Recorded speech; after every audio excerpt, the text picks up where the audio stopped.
I'm Roger Hart. I'm a professor in psychology, geography, and social welfare at the Graduate School of the City University of New York.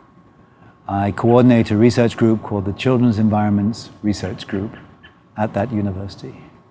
I was trained in geography, but I teach in psychology, but I feel most affiliated with the interdisciplinary field of childhood studies.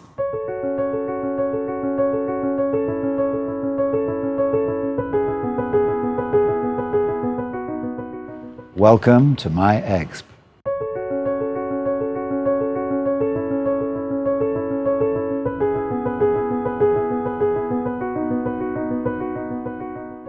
Human rights are essential for all humans.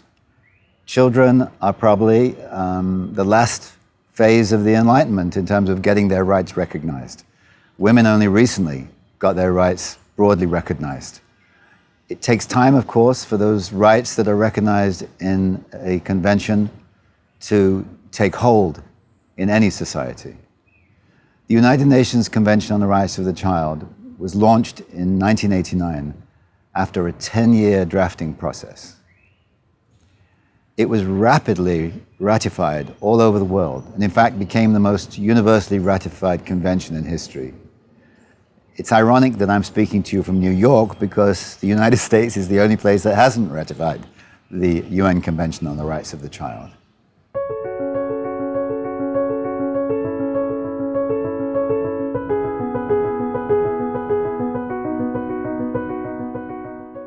It's already been effective in affecting legislation, policy, and laws all over the world. In some countries, of course, more than others. But there's another part to the convention that was not really expected that's had a massive effect on childhood.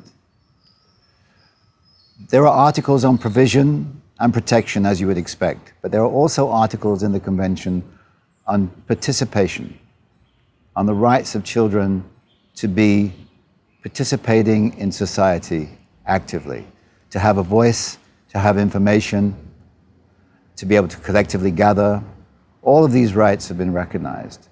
And the right to have a voice has had such a massive effect that when the United Nations Committee on the Rights of the Child began to meet, the secretary of the committee was shocked to see how much children themselves were becoming the powerful agents for making rights be something that people listen to. Having a voice turned out to be a great motor for the achievement of children's rights. And not only that, it started to change the way some cultures saw childhood. Not just how adults see children, but how children themselves see themselves as citizens with rights.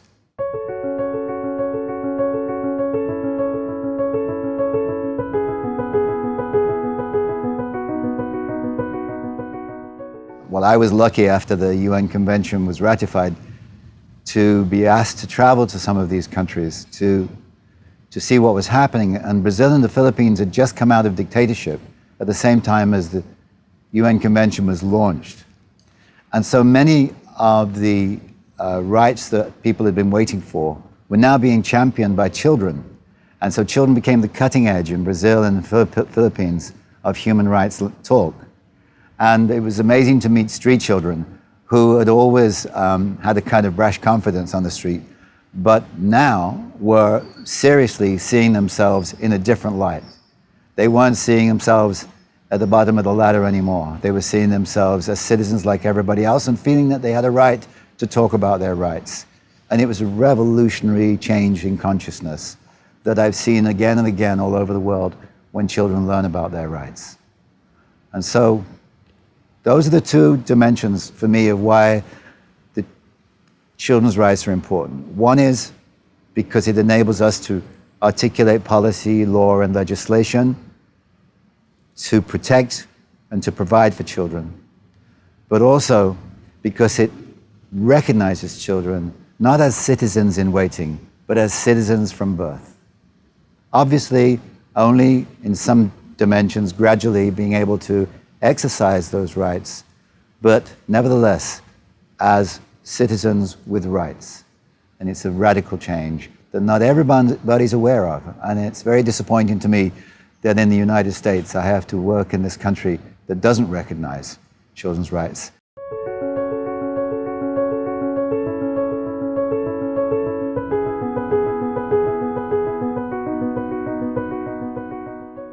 It's important to recognize that quite a few academics were not accepting of the convention as it was. They felt it was too Eurocentric, stressing individual liberty, and was in part another example of our Western broadcasting of our values to the majority world countries. This idea of cultural relativism, that we can't expect there to be universal rights, is something that I personally don't agree with. I certainly think that the Convention on the Rights of the Child needs to be interpreted in the cultural context, and the Convention tried to say that, and it tries to make it clear that families with their different cultures are in the end the people who manage children's rights most importantly. And so there was room within all of that to recognize the cultural differences.